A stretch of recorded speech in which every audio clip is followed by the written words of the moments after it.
Hello everyone, this is Mumbo and welcome back to another episode on the Hermitcraft server. It is episode 74 and today we're going to start things off by finishing the chorus plant farm. It is happening finally. Finally, this thing is going to be done. All I need is some golden carrots to get me started. Yeah, 1 diamond per stack. Is that expensive? That might be expensive these days. And apparently some extra redstone resources. Where have all of my resources gone? I don't even have any pistons anymore. Seriously, what have I used them on? Basically, my entire storage system has broken for some reason. I think I must have put a subscribe cobblestone or subscribe dirt in there and it's broken everything. So I'm gonna have to fix that at some point, but for now, chorus plant farm. We need more redstone. Good news! The entire thing has been constructed. It is built. Now, the only thing that is left is I need to do all the blocks out the back, so we need to fill in this area right here, and I also need to place in all of the pistons making their way up on either side, but this thing is now all done, finally. And I thought it would be a good idea to just kind of skip past a lot of the building process simply because, you know, you've seen this, and it's quite a repetitive thing, but it should now all be done. Pistons in, this piston has been replaced. In theory, it should all be functioning. Here we go, here we go. Oh, it's causing some lag.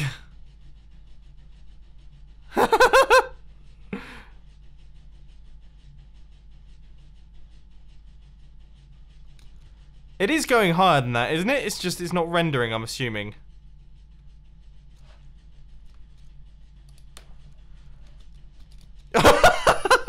Okay. Yeah, might not be able to run this. Now, it seems like running that actually broke a lot of things, and I'm not 100% certain why. However, I fear it might be to do with lag. There's a few people online right now, so I guess I can only really use this thing when no one else is on the server because it does kind of destroy the server a tiny bit. Regardless, for now, it is completely finished. It is done. We have got a working, ridiculous chorus plant farm. Let's move on to something else. And I should probably explain something here. So the other day, I was speaking to Iskalls because he offered me something ridiculous, okay? As you know, I keep breaking my pickaxes during mining sessions, and he said that he would give me 10 Silk Touch, Efficiency 5, Unbreaking 3, Mending pickaxes for just 35 diamonds, which is 5 diamonds more than it would cost for me to just craft them. I mean, it seemed like a joke, but apparently he's actually going through with it. Yes, I come with a delivery for you. So you were interested in a little bit of pickaxe action. That is... they are actually called Subscribe to Mumbo, all bar one. You've missed one. Yeah. This... No, it's not a miss. It's like a... I wanted it to be special. Right. I missed one. You're a true salesman. I'm sorry, that's annoying. But yeah. I also watched every time you go on a mining session, you just break your pickaxes. Yeah. Every time. That's why I need these. Yes. Well, that would be 34 diamonds, sir. They are in the mum box, and I gave you one. I gave you one extra for the special one, I guess you could say. So thank you so much for that. I could have earned a lot more then, or is it just because? Yeah, okay, fair enough. You get to keep the shulker box as well. So I'm a bit confused because, okay, I'm gonna be honest. So these diamonds would have cost me 30 diamonds to make, right? Yes. And so I've only so you've only charged me 5 extra diamonds for all of these enchantments. Is that how are you getting? No, the pickaxes would have been 30 diamonds. You're actually paying the 4 diamonds plus the tip for the shulker box, which in town would be at least 6 diamonds. See, but I'm confused as to where you're getting these pickaxes from. Surely you're not crafting them. Well, I put them together, but I have a very good village trading center, let's say, and I'm buying a pickaxe and then I'm putting together the books on it. So, yeah, I didn't spend a single diamond. So this is all profit. And that's how you automate diamonds in vanilla Minecraft, if you play on a server. That is absolutely... I'm very impressed by that. Well, yeah, I'm sold. This is going to come in so handy. This is going to last me at least 2.5 mining sessions, I would say. That's, yeah. Well, you know where to purchase more when you need them. It's perfect. We're going to be in business a lot, my friend. We are going to be in business a lot. Oh, love it. I love it. So this is awesome. I mean, yeah, Iskalls going to be getting a lot of business off me. Anyway, he has also built a ridiculous farm. So we're going to be taking a look at that later on in the episode. But it is 100% inspired me. And now I want to build a ridiculous farm of my own. So I think I'm going to go off on a bit of a hunt for a witch hut. Because I've never really built a proper witch farm on the Hermitcraft server. Wait, are these fireballs that have been shot from the Civil War? I think I've just gone past fireballs that were shot during the Civil War. That is amazing. Ladies and gentlemen, we have got ourselves a witch hut, and I have to say I actually stumbled across this thing. I was flying to a different swamp biome, and I flew over this area, and it was just plonked down on the bottom there. And I gotta say, I mean, it's going to be difficult to turn this area into a perimeter, because obviously we're going to have to stop mob spawning in this entire space. It's going to be a pretty beefy farm, but I am excited for it. I love witch farms. We're going to get so much redstone. It's going to be fantastic. So now it's time for me to do tons of research on what witch farm is best. I was going to design one myself, but I'd probably do a terrible job. After a lot of YouTube watching and speaking to people in the Minecraft technical farming community that know what they're talking about, this is the farm design that I've ended up on. Now this is designed by El Mango. I'll put a link to it down in the description because all of you should be watching El Mango's videos. They're just fantastic. And this farm design right here is really, really smart for a number of different reasons. Reason number one is that it's essentially an intelligent, smart, shifting floor design. So you can see that we're alternating soul sand and solid blocks. That's because shifting floors were nerfed at some point. It used to be that you could just use all solid blocks and they'd work perfectly. But now we have to alternate soul sand and solid blocks so that the witches actually kind of glitch through. And that's what these trapdoors are for as well, because you don't want the witches moving side to side. That will stop them from being able to fall. The next thing is that the pattern in which the shifting floors move mean that the witch actually travels straight down through the farm and it doesn't get held up, which is pretty intelligent.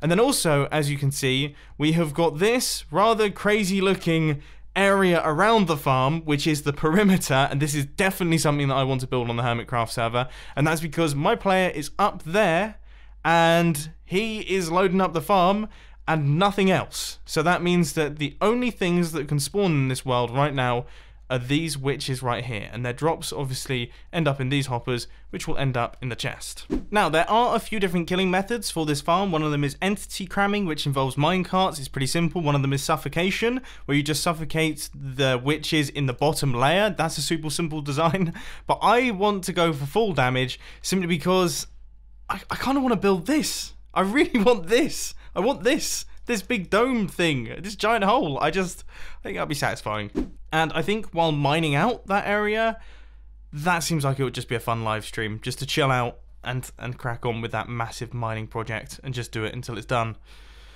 Yeah, let me know down in the comment section if you'd be interested in that sort of thing. Anyway, let's head back over to the base and start gathering some resources.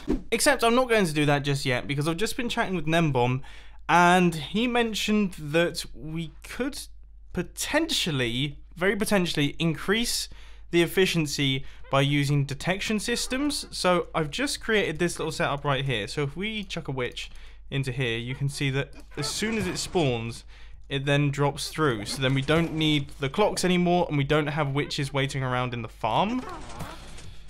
It could make things faster, so we're going to do a little bit of testing. Now, this first concept that I came up with works until it stops working, and then it just fills up. And that's because these really need to be on redstone clocks. They need to be on independent redstone clocks, so we'll see. I'm getting really close, but it also feels like I'm really far away, and that's depressing. I wonder, actually, if no, that's silly. This is no, it's not. I've just thought I could flip the redstone clock around, and then this one will be on a different cycle to the other one. So they are... what have I done? What have I done there? No. That was also so close! After about 2 more hours, I actually came up with something, well, I guess you could argue it's quite obvious. A good old-fashioned smart piston setup. So, as we are standing on top of this tripwire, those blocks are going back and forth. And as soon as that observer moves across into that block, it then fires into this piston, which causes this piston to push all of the blocks back. And it seems to be working pretty nicely. All very good. Right, let's try it throughout the entire farm. Except that didn't work because once you put it through the entire farm, spiders can still spawn on top of my smart piston setup, which means that it breaks the entire thing. Why have I decided to do this? But finally, we have managed to get this thing working, and boy oh boy does it feel good. I mean, look, check it out. Look how many witches are falling out the bottom of this thing, and they drop out the bottom instantly. So there's no waiting around. These guys just fall straight out of it. Very, very interesting. I'm curious to see if this is any faster than the other design, which is automated using a redstone clock. I'm going to have to do a lot of comparative testing here. But anyway, now we're going to take a look at another ridiculous farm, and I'm going to be honest, it might be a little bit cooler than this one, to be honest with you. Yeah, Iskalls Wither Farm is very, very impressive. This is sort of the collection area. Don't mind this nether portal. I was gonna bring some villagers over, but apparently we have a world border, and this place is 3,000 blocks out in the nether, so yeah, that's outside the world border. Yeah, that's a bit far out. What happens if you go through? If you make a nether portal on the other side of the world border, do you just pop out and die? How does that work? No, it actually put the nether portal, like, this is a super teleporter. I can teleport like 2,000 blocks in the overworld with this thing, because this portal leads to the wrong location just inside the world border. Right. So, yeah, I could travel very quickly. Well, one time. Yeah, one time, and then it's done. Then it's done.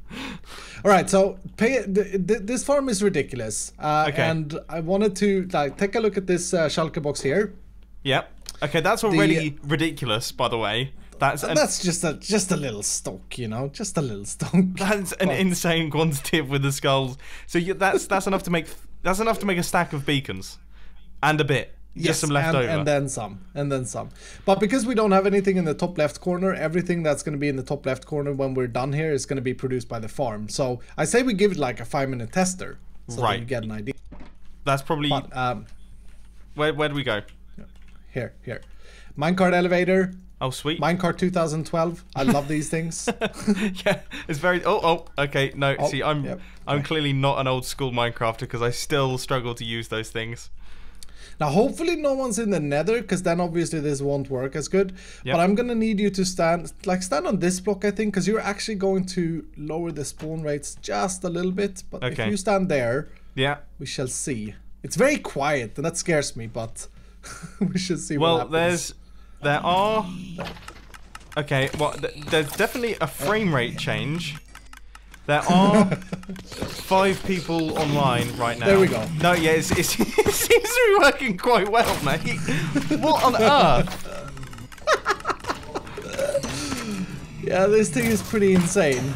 Is this some kind of joke? 6,000. No, it's just ridiculous, dude. I feel like what you've done is you've collected a bunch of like renamed mobs in like an area, and then you're just gradually pushing them in, and you're like, yeah, I built a really good farm. Check it out. How funny wouldn't that be? It's a one-time use, display purpose only farm. Just to show off. That's so funny. I'm totally gonna do. I'm gonna do that to you at some point. I'm gonna build a fake farm to try and impress my friends. Hello, Stevie. It's Mumbo over here. Yeah, I built the coolest farm. Come over and have some crisps and look at it. Don't stay for too long, though. Be on your way quickly. Oh yeah, it only works for 2 minutes. Sir. The rates have gone down. There must just be more people online or something. Oh yeah. Someone loaded the nether. Oh, we're looking good. The drone is here. Thank you. Okay, so what you want to do is just fly straight up with the drone. Right. Wow. And you will see the farm. Now, the way this works is basically You can spawn wither skeletons anywhere in the boundary box of a nether fortress, but I'm using the old crossing trick where the spawning rates for wither skeletons are the highest. Right. And the reason I'm doing that is because I want to spawn them on ice, so you can see the ice layers up there. I got 3 layers of spawning spots. And that's important because ice will push them, the mobs will glide on the ice much quicker than they will on a normal sort of block. So of course. I got 6 pushers, so 6 flying machines up there, pushing them all the way down to the middle trench, the conveyor belt, where they land on beds. The beds are there to stop their fall a little bit, and it's also to, it breaks their fall basically. And then another flying machine squishes them together into this final tube. I can see it all happening. I've just flown down, so I can see the flying machines kind of funneling them in, and then you've got some pistons. You see how quick the spawns are? Like, it's crazy. Yeah, and the reason for that though is what you see around you. It's 50,000 buttons. 50,000 buttons. Some of my chunks aren't loading in. I think we might be pushing the server a little bit, so I'll quickly go over here. Okay, no, that looks like.